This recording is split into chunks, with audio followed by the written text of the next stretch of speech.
दुश्मनी वहीं तक हो जहां तक कारोबार पर असर ना हो। रूस और अमेरिका दोनों यही मानते भी हैं। महायुद्ध के बीच रूस अब अमेरिका की बहुत बड़ी मजबूरी बन चुका है। दरअसल हालात ऐसे हैं कि अगर व्लादिमीर पुतिन ना कह दे तो अमेरिका में अंधेरा छा जाए। ऐसे में सवाल यह है कि जो अमेरिका पुतिन के सामने इतना मजबूर है, वो ज़ेलेंस्की को धोखा क्यों नहीं देगा।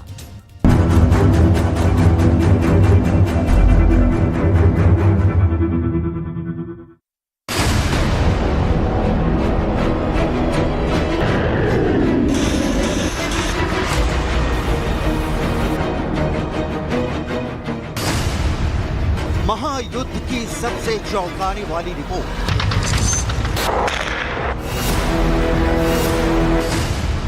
अमेरिका का सबसे बड़ा सीक्रेट लीक हो गया। बाइडेन ने मिला लिया पुतिन से हाथ। ज़ेलेंस्की को अब नहीं मिलेंगे अमेरिका से हथियार।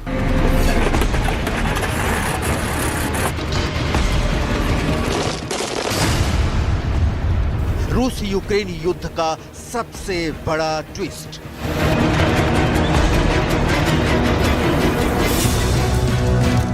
यह खबर एक बार की चौंकाती है, सोचने पर विवश करती है। अमेरिका जैसा महाशक्तिशाली भी क्या अपने सबसे बड़े दुश्मन रूस की दया पर निर्भर है।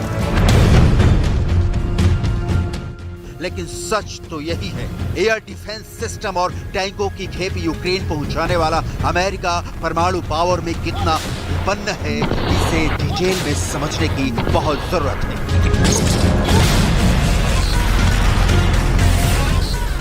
क्योंकि रूस यूक्रेन के युद्ध में अमेरिका यूक्रेन के साथ खड़ा है, वहीं रूस और अमेरिका की अदावत दुनिया को पता है।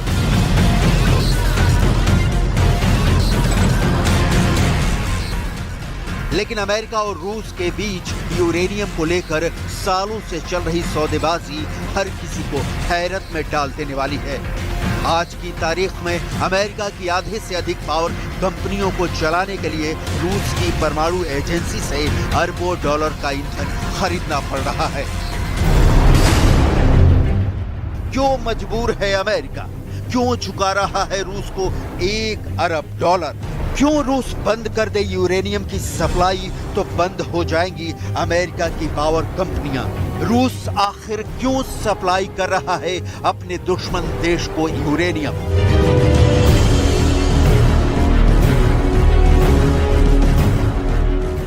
अमेरिका फंस गया है यूक्रेन के युद्ध, लेकिन उसकी अपनी बुनियादी जरूरत थी, जिसे पूरा करने के लिए उसे रूस का रुख करना ही पड़ेगा। यह अमेरिका की मजबूरी है, इसे डिटेल में समझिए। अमेरिका रूस की परमाणु एजेंसी से हर साल करीब 8,000 करोड़ रुपए का परमाणु ईंधन खरीदता है। यही नहीं, अमेरिका की परमाणु ऊर्जा पर निर्भरता पहले से और बढ़ने वाली है। मतलब रूस से अमेरिका को कारोबारी रिश्ते रखने ही होंगे।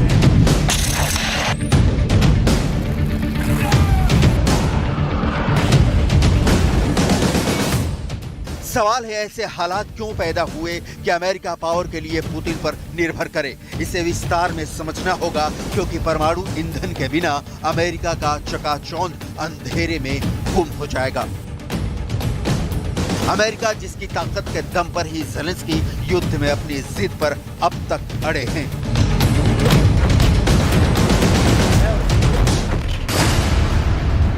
अमेरिका जीवाश्म ईंधन पर निर्भरता कम करना चाहता है, लेकिन अमेरिका की कोई भी कंपनी यूरेनियम का उत्पादन नहीं करती। ऐसे में रूस से सौदा करना पड़ रहा है। वहीं अमेरिका और यूरोप ने यूक्रेन पर आक्रमण के लिए सजा के तौर पर रूस से जीवाश्म ईंधन खरीदना बंद कर रखा है, लेकिन यूरेनियम खरीद को बंद नहीं कर सका, क्योंकि इससे अमेरिका खुद मुश्किल में पड़ जाएगा।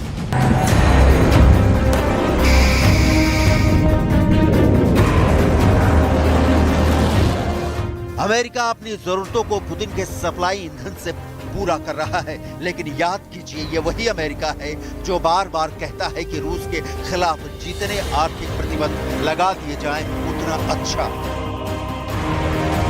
रूस यूक्रेन युद्ध से यूरोप में ऊर्जा संकट की तस्वीरें दुनिया के सामने हैं। यूरोप पुतिन के गैस पर ही सर्दियों में गर्म रहता है, तो बाइडेन यूरोप को तो ये क्लियर कर रहे हैं कि अपने हितों को मौत देकर यूक्रेन युद्ध को जिंदा रखो।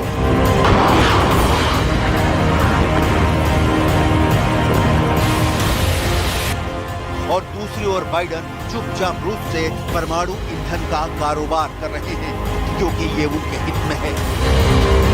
सच है कि दोस्ती और दुश्मनी देशों के हितों के तराजू पर तौले जाते हैं और अमेरिका यही कर रहा है। अब सवाल यह है कि अमेरिका खुद इसका समाधान क्यों नहीं कर लेता, क्योंकि अमेरिका के पास भी इतनी पावर है कि वो यूरेनियम को संवर्धित कर उससे ऊर्जा पैदा कर सके।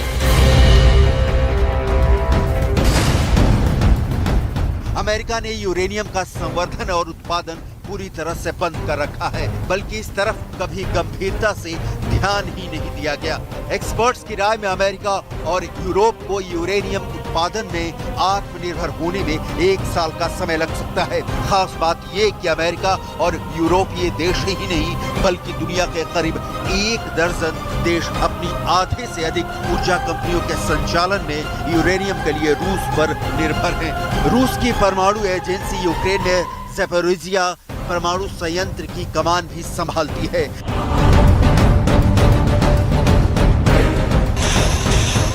लिहाजा कहीं कोई दूर दूर तक चांस नहीं है कि अमेरिका रूस से ईंधन खरीदना तत्काल बंद कर दे, और ये काम अगर पुतिन करते हैं तो रूस को रूबल का बहुत बड़ा नुकसान होगा और युद्ध में ये अच्छा खासा चलता ईंधन का बाजार औंधे मुंह गिर जाएगा। तो पुतिन भी भले ही अमेरिका को परमाणु बम से उड़ा देने की धमकी देते रहे हों, परमाणु ईंधन की सप्लाई को कतई बंद नहीं करने वाले। लेकिन सवाल तो अमेरिका का है, उसने इस ईंधन आयात पर कोई एक्शन क्यों नहीं लिया? रूस के हमला करने के 1 साल बाद भी बाइडेन प्रशासन के पास इस निर्भरता को खत्म करने की कोई योजना नहीं है। इसकी वजह से अमेरिका की कई ऊर्जा कंपनियों को देरी और मुश्किलों का सामना करना पड़ रहा है। लेकिन बाइडेन मजबूर हैं और इस मजबूरी की कीमत है 8,000 करोड़ रुपए।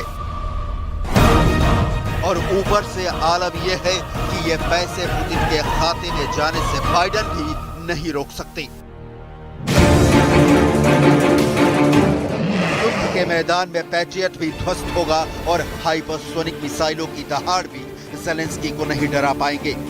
ये कहने का आधार समझिए। अमेरिका की कंपनी टेरा पावर को बिल गेट्स ने स्थापित किया था, लेकिन 2 साल तक इसका उद्घाटन इसलिए नहीं हो सका क्योंकि इसने रूस के समृद्ध यूरेनियम का इस्तेमाल नहीं करने का संकल्प लिया था। टेरा पावर ने कोयला संयंत्र के सभी मजदूरों के लिए नौकरियों का वादा कर रखा है, लेकिन देरी के चलते कंपनी पटरी पर नहीं आ रही है।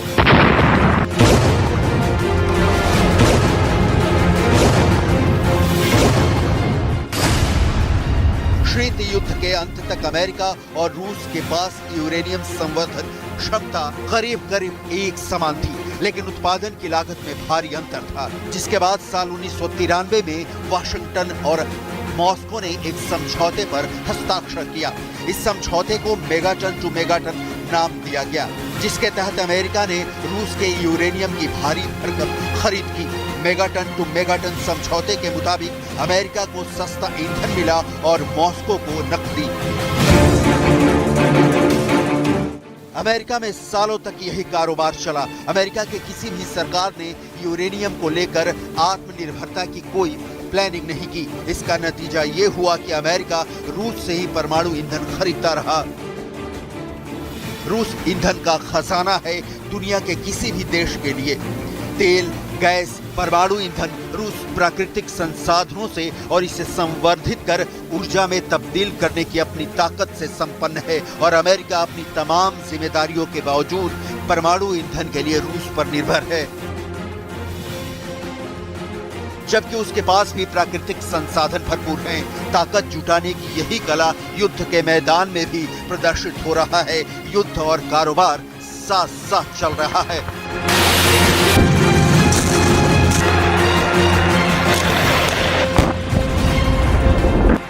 सवाल यह है कि ये कब तक चलेगा। इसे समझने के लिए आपको टेरा पावर नाम की चीज से परिचित होना होगा। टेरा पावर बिजली क्षेत्र में जीवाश्म ईंधन को स्टेप बाय स्टेप खत्म करने की कोशिश करता है। अनुमान है कि अमेरिका को परमाणु ऊर्जा क्षमता को 2 गुना करने से अधिक की जरूरत है। अमेरिकी रक्षा विभाग खास तौर पर टेरा पावर जैसे संयंत्रों को बढ़ावा देने के लिए गंभीर है। इस संबंध में एक मसौदा भी जारी किया गया है। यह मसौदा अमेरिका की रूस पर निर्भरता को रोकने के लिए एक अहम कदम है। लेकिन इस कदम के मंजिल तक पहुंचने में अभी लंबा वक्त लगेगा और तब तक रूस का एकमात्र परमाणु ईंधन सप्लाई ही सहारा है। हालांकि दुनिया भर के जानकार ये भी मानते हैं कि अमेरिका के टेरा पावर जैसे संयंत्रों को फ्रांस जैसे मुल्क के संयंत्रों की ओर देखना चाहिए, क्योंकि अमेरिका के लिए रूस की तुलना में फ्रांस राजनीतिक रूप से ज्यादा व्यवहारिक और विश्वसनीय भी है।